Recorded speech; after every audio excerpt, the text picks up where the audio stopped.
जैसा बोएंगे वैसा काटेंगे। अन्नू वही करती जो उसका दिल चाहता। घूमो फिरो मस्ती करो, यही उसने अपनी दिनचर्या बना रखी थी।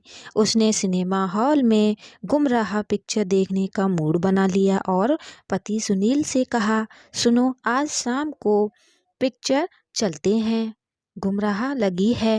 वापसी में वहीं कुछ खा लेंगे और रोहन के लिए पैक करवा लेंगे। ओके डार्लिंग, लेकिन पापा के लिए तो कुछ बना दो, वह कब तक भूखे बैठे रहेंगे। सुनील ने कहा, अरे वो सुबह का खाना बचा पड़ा है, पापा वही खा लेंगे। फिर वही बात की तुमने, पापा को चबाने में दिक्कत है, उनके लिए कुछ फ्रेश बना दो अन्नू। बेटे रोहन के पेपर चल रहे हैं, वह घर में ही है, वह खाना गरम कर पापा को दे देगा। खाना गरम करने से ठीक रहेगा, सुबह का नहीं। पापा के लिए कुछ फ्रेश बना दो, तुम भी ना मुझे हर समय चूल्हे पर चढ़ाए रखते हो।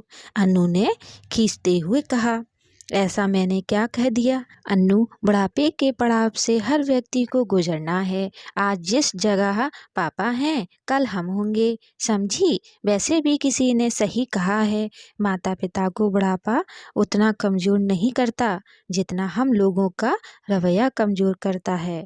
अरे माता पिता उस पेड़ के समान होते हैं जो हमें बिना स्वार्थ के छाया देते हैं। यह सोचो हमें भी बुढ़ापा आएगा।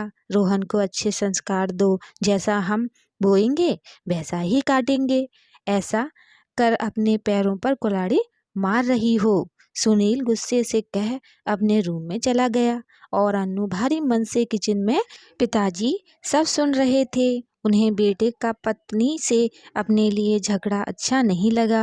हाँ, बुदबुदाते हुए इतना जरूर कहा, किसी को मेरी चिंता करने की ज़रूरत नहीं है, मेरे लिए आपस में झगड़ा क्यों। बराबर में बैठा हुआ पोता रोहन भी सुन रहा था। वह यह जान गया कि माँ पापा का झगड़ा होना बाबा को ठीक नहीं लगा। वह बाबा से बोला, क्या हुआ बाबा, क्यों परेशान हो। मैं हूँ ना, फिकर नोट। चलो बाबा लूडो खेलते हैं, मैं पढ़ते पढ़ते बोर हो गया। बाबा जी खुश हो गए। यही निस्वार्थ प्रेम के कुछ पल थे जिनमें बाबा बच्चा बन जाते और अपना दुख भूल जाते। अन्नू और सुनील के मूवी जाने के बाद रोहन ने फ़ोन उठाया और एक अच्छे होटल से थाली ऑर्डर की और खुद भी खाई, अपने बाबा को भी खिलाई। पोते का यह असीम प्यार देख बाबा की आंखें भर आईं और माथा चूमा। अगले दिन करियर को लेकर अन्नू और सुनील रोहन से डिस्कस कर रहे थे कि अचानक से अन्नू ने रोहन से कहा, जब तुम्हारा करियर बन जाएगा तो हमारा भी बुढ़ापा सुधर जाएगा। रोहन से चुप नहीं रहा गया और तपाक से जवाब दिया, हाँ बाबा का भी तो सुधर गया। और इतना बोलकर रोहन वहाँ से उठकर बाबा के कमरे में चला गया। बेटे के बोले शब्दों से अन्नू को झटका लगा। थोड़ी देर बाद पिताजी के कमरे से हंसने की आवाज़ें आता हुआ देख अन्नू में झांक कर देखा और सोचा, दोनों बाबा पोते एक दूसरे के साथ कितना खुश हैं।